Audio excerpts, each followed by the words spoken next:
மனவிழாவினுடைய தலைவர் தமிழக அரசினுடைய வேளாண்மை துறை அமைச்சர் அவர்களே, இந்த திருமணத்திலே முன்னிலையேற்ற இருக்கிற பெரியவர்களே, தாய்மார்களே, மணமக்களே, உங்கள் அனைவருக்கும் என்னுடைய பணிவு கலந்த வணக்கத்தை தெரிவித்துக் கொள்கிறேன்.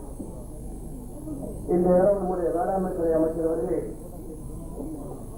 மணி அவர்களுடைய மகன் ரவிச்சந்திரன் அவர்களுக்கும் பாலகிருஷ்ணன் அவர்களுடைய மகன் ஹேமமாலினிக்கும் திருந்திய முறையில் மாலை எடுத்து கொடுத்து மாலை மாற்ற செய்து மங்கள நாளை அணிவிக்க செய்து திருமணத்தை முடித்து வைத்தார்கள். அவர் திருமணத்தை நடத்தி வைத்துவிட்டு பேசுகிற போது மேற்கிரி மங்கலத்தை பற்றி உரிமையோடு அவர் பேசுவதையும் இங்கே இருக்கிற நீங்கள் எல்லாம் கேட்டுக்கொண்டிருந்தீர்கள். ஆனால் இந்த திருமணத்தை பொறுத்தவரையில் நான் அதிக பேச தேவையில்லை என்று நான் கருதுகிறேன். காரணம், அமர்ந்திருக்கிற பெரும்பாலோர் என்னுடைய உறவினர்கள், அடுத்த நண்பர்கள், அத்தனை பேர் இங்கு அமர்ந்திருக்கிறீர்கள். ஆனால் என்னை பொறுத்த வரையில் நான் தெரிவித்துக் கொள்ள விரும்புவது, ஒரு குடும்பத்தினுடைய பெருமை காக்கப்பட வேண்டும் என்று சொன்னால் அந்த குடும்பத்தில் இருக்கிற குழந்தைகள் நடந்து கொள்ளுகிற விதத்திலே இருந்துதான் அந்த குடும்பத்தினுடைய பெருமை காக்கப்படும் என்பதை நினைவில் வைத்துக் கொள்ள வேண்டும். அந்த அடிப்படையிலே தான் வேளாண்மை துறை அமைச்சர் அவர்கள் சிலவற்றை இங்கே சுட்டிக்காட்டினார்கள். அதோடு மட்டுமல்ல, திருமணத்தை நடத்தி வைத்த மனவிழா தலைவராக இருக்கிற நம்முடைய வேளாண்மை துறை அமைச்சர் அவர்களுக்கும் பெருமை. அதோடு மட்டுமல்லாமல், உங்களை பெற்று வளர்த்தவர்கள், உங்களுடைய குடும்பத்திலே உள்ளவர்கள் அத்தனை பேருக்கு பெருமை என்பதை நீங்கள் மறந்துவிடக் கூடாது. நம்முடைய ஒன்றியத்தினுடைய பெருந்தலைவர்கள் பேசுகிற போது பெண்கள் கொஞ்சம் அடக்கமாக இருக்க வேண்டும் என்று சொன்னார். நான் உங்களை பணிவோடு கேட்டுக் கொள்வது, நாவடக்கம் மிக மிக தேவை. பெண்ணுக்கு மட்டுமல்ல, ஆணுக்கும். தீயினால் சுட்டப்புண் உள்ளாரும் ஆறாரே நாவினால் சுட்டவர்கள் என்று சொல்லுவார்கள்.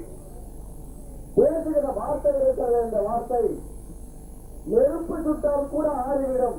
ஆனால் வாயினால் சுடுகிற பேசுகிற வார்த்தைகள் இருக்கின்றன. அந்த வார்த்தையை வாழ்நாள் முழுவதும் ஒரு மனிதன் மறைகிற வரையில் மாறாது என்பதை நினைவில் வைத்துக் கொள்ள முழுவதும் மறையாது.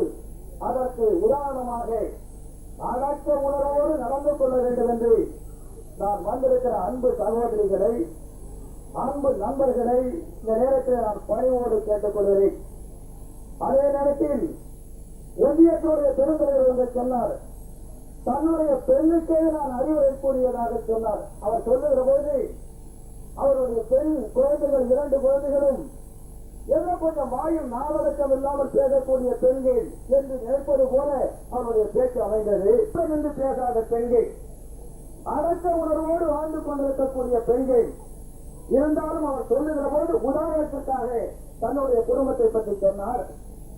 ஆனால் ஒரு திருமணத்தை அவர் பேசுகிற போது வந்து சொன்னார், பெண்களை பற்றி அல்ல, அவருடைய மகள்களை பற்றி அல்ல. அவர் பேசுகிற போது வந்து சொன்னார், அடக்கிப்பார், இல்லாவிட்டால் அடங்கி போய் இங்கே குறிப்பிட்டது அது தவறாகவும், அந்த 2 பெண்களும் அடக்கமுடைய பெண்களாக, எல்லோரும் பாராட்டக்கூடிய பெண்களாக, ஒரு சிறப்பான குடும்பத்தை நடத்தி கொண்டிருக்கிற பெண்களாகும். ஆகவே நல்ல பெண்களை பெற்றெடுத்து சிறப்போடு வாழ்ந்து கொண்டிருக்கிற அந்த பெண்களை அவர் இங்கே சுட்டிக்காட்டியது தவறாகும் என்பதை நான் சுட்டிக்காட்டி, நீங்கள் 2 பேரும் எங்களுக்கெல்லாம் பெருமை சேர்க்கக்கூடிய அளவு நீங்கள் வாழ்ந்து காட்டுங்கள் என்று உங்களை நான் மனதார வாழ்த்து விடைபெறுகிறேன். நன்றி, வணக்கம்.